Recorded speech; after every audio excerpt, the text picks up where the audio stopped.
Hello and welcome to New Leaf Plants with me, Andy Jeans. Today I'm going to talk you through planting up a container with some clematis. I've got two varieties here soaking in the bucket at the moment. I've got Guernsey Cream, a really nice creamy white variety, doesn't get too big and flowers well as a young shorter plant. And I've also got a contrasting variety called Mrs. N. Thompson, which will complement that one really well. So these have had a good soak in for about 10 minutes in the bucket of water. That just makes sure the root ball is absolutely soaked all the way through, ready for planting. With the containers, I advise to go for something at least sort of 18 inches across and 18 inches deep. This will help out with your clematis in dry conditions. There's enough soil in here to keep it alive and moist, and the construction is this is a reconstituted stone container. What I advise you not to use is the plastic containers. These tend to heat up extremely quickly in sun, and clematis love cool roots. So with this sort of container, the heavy stone ones or the terracotta ones, they will just keep the roots a lot cooler, which the clematis will actually like. What I've got in the bottom of here is two good drainage holes, which is paramount for making sure that it doesn't become waterlogged. If they do become waterlogged, all that will happen is the roots will rot, and with clematis the root is king. So if you've got happy roots, you'll end up with a happy plant. So to start off with, I'm going to use some quite large stones just for the bottom so the drainage can go through.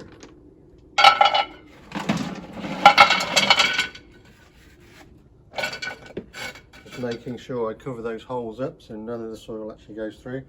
And I'm going to put a slightly smaller gravel just to fill in all the gaps.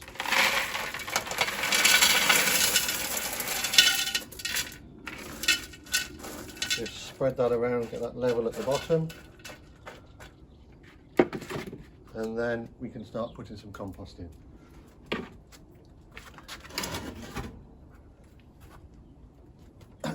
The compost I'm using is a mixture of a peat-based multi-purpose with loam. You can buy it readily made with John Innes added as a combined mix already up, but I actually do a little bit more to my mix. I actually add in some perlite. This just opens the structure up a little bit and helps with rooting. And I've also added some osmocote. Now osmocote, a lot of people think is vine weevil eggs, which is not the case. These are actually slow release pelleted fertilizer, and over time they'll release food to the roots and hopefully give your plant a good kick and keep it fresh looking, help with flower. Clematis are quite greedy. They need quite a lot of feed, particularly in their growing seasons. The more you feed, the more bud development you'll get, bigger, brighter displays. So well worth looking after your clematis with feed. Feeding it once it is done, when it does produce flower buds, a good high potash feed, something like Tomerite, which will really push the flowers out. So I'm just going to fill the bottom of this to make it nice and above those gravel at the bottom.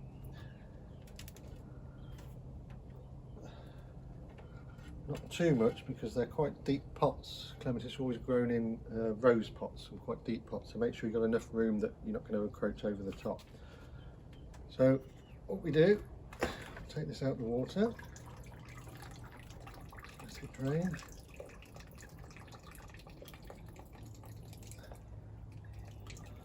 Do is put that in there, that bit of water won't really hurt. So what I'm going to do is I'm actually going to take the canes off first. I tend to use these type of snips. You can use this sort of secateurs, which is a bypass secateurs, but these snips have got really small pointy ends that you can get in and prune things with, particularly good on climbers and clematis. What I would advise not to use is the anvil clematis, which has got a plate and a knife comes down onto the plate. They tend to just crush the stems, which is no good. You want a nice clean cut. So I'm just going to take these off, move the cane cap, cut these tapes, and we can take the canes away.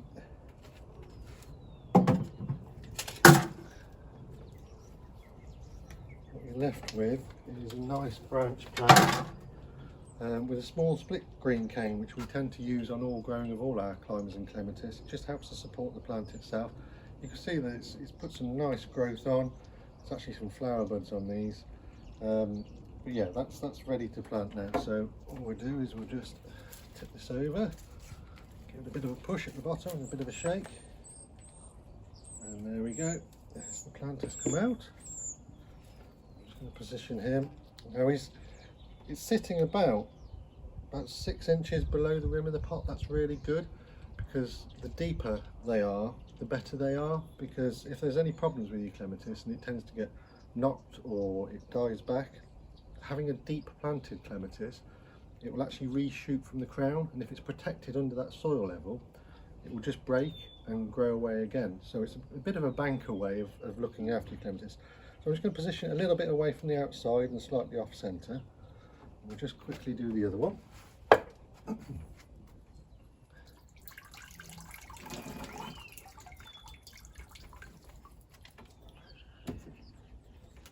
Again, just cut the tapes. Sometimes we put one at the top, sometimes miss. Take the cane cap off and just take these canes away.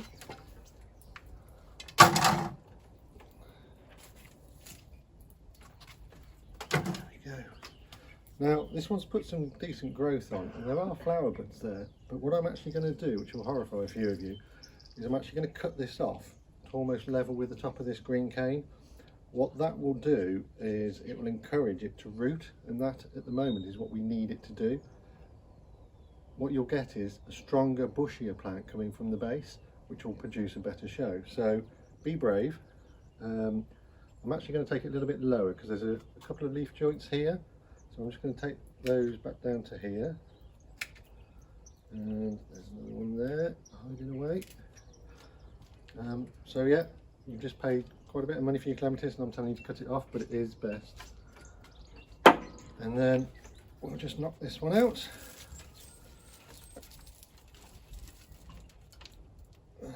See the roots on here. A lot of the hybrid clematis have what we call bootstrap roots. They're nice and orange and fresh, so that's a really good plant to get planting now.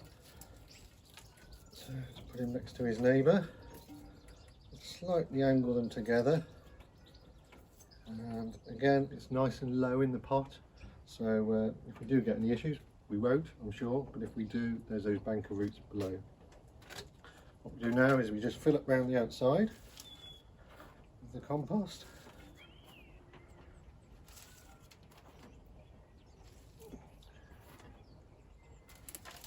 Compost in here, bit of a firm down, give it a turn. Pop these, making sure it's filling all the spaces.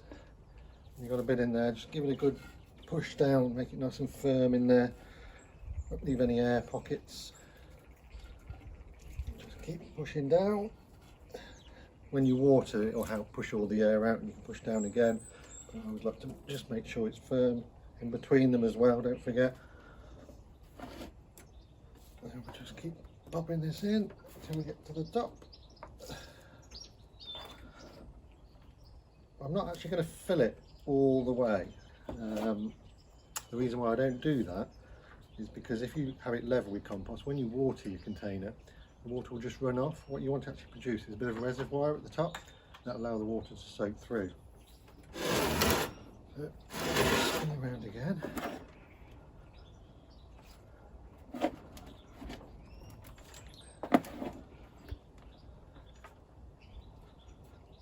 Bring him down.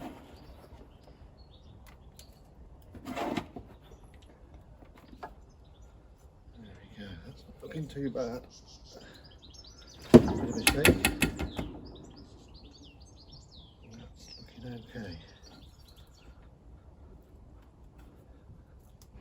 There we go. Right, Ready you.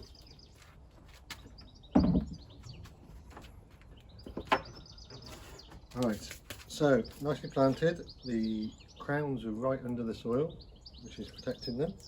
So all I'm going to do now is, I've got a couple of obelisks here, come in all various shapes, sizes, gauges of metal. They come in wood. You can make your own out of hazel and bits and pieces like that.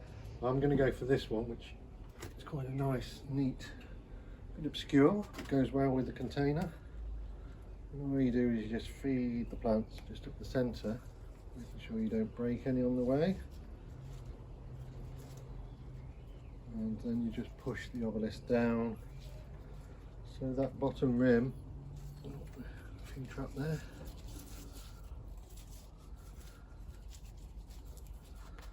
just push it down so that rim's just above the top of the soil and it's nice and stable. Check it's fairly level. I know it's a bit squiggly, but that's okay. This one's decided to pop out, so we just gently bend him in. There. Now, because these got rings on it, they'll actually keep the plant in there, and the plants will naturally twine onto the outside, so they will actually hold onto this and grow up. All you need to do now is give it a really good water and go and put it down and position it where you want it to be, and hopefully that will grow away quite nicely.